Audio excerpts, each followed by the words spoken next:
Setiap sahabat Nabi SAW ada sifat-sifatnya yang terutama yang tidak ada pada lainnya.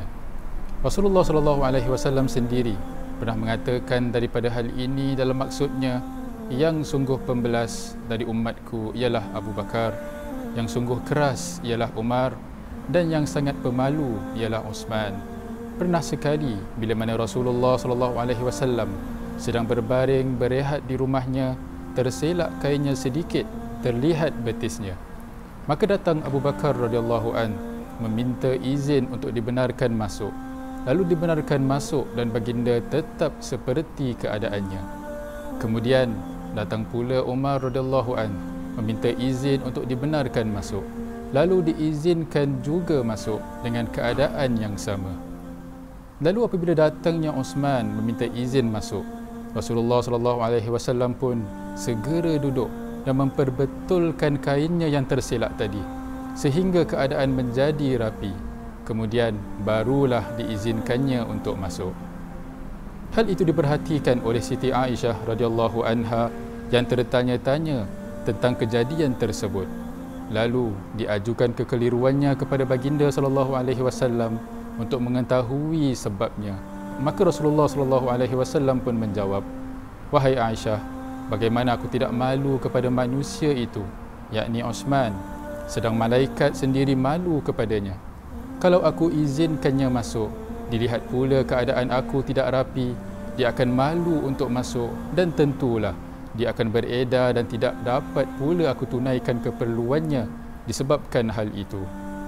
Itulah dia Sayyidina Uthman bin Affan radhiyallahu an, orang yang sangat pemalu, dan Nabi SAW sendiri membanggakan Sayyidina Uthman dengan sifat sedemikian untuk dijadikan contoh tauladan kepada umatnya.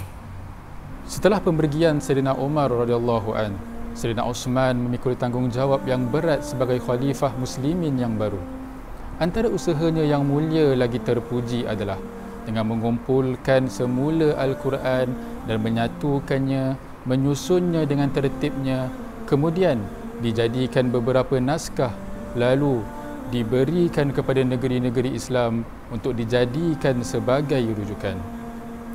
Selain itu, semakin banyak negara-negara baru yang telah dibuka dan berkembang yang mana ditakluki oleh tentera muslimin yang diperkenalkan dengan keadilan Islam dan sikap keinsafannya terhadap rakyat. Khalifah Uthman radhiyallahu an dengan usianya yang sudah tua bila menerima jabatan khalifah, sering mendapatkan penasihat daripada orang-orang yang terdekat dari suku kaumnya yang mana membuat tidak disenangi oleh sebahagian orang. Maka peluang bagi orang-orang yang dengki dan mencari kesempatan untuk mencerai-beraikan kesepakatan Islam terbuka luas.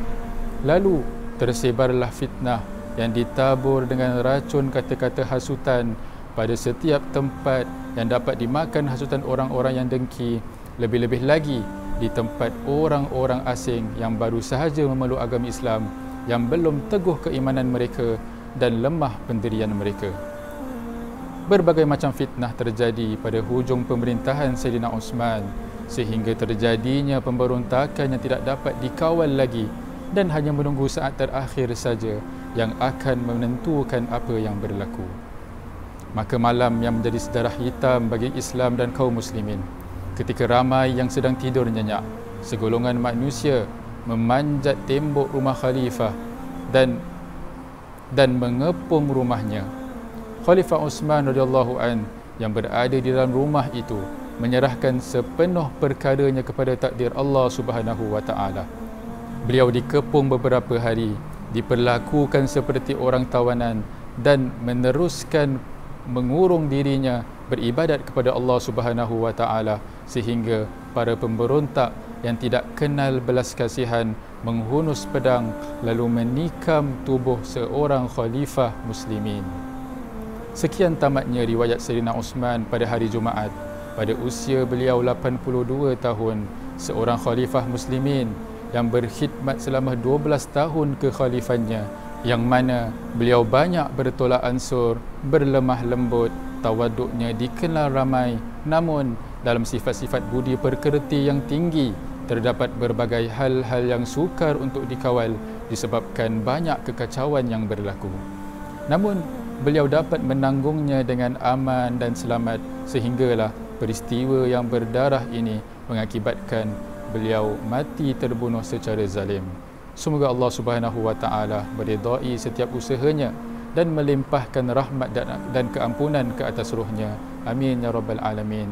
Sekian, wabillahi taufiq wal hidayah. Wassalamualaikum warahmatullahi taala wabarakatuh.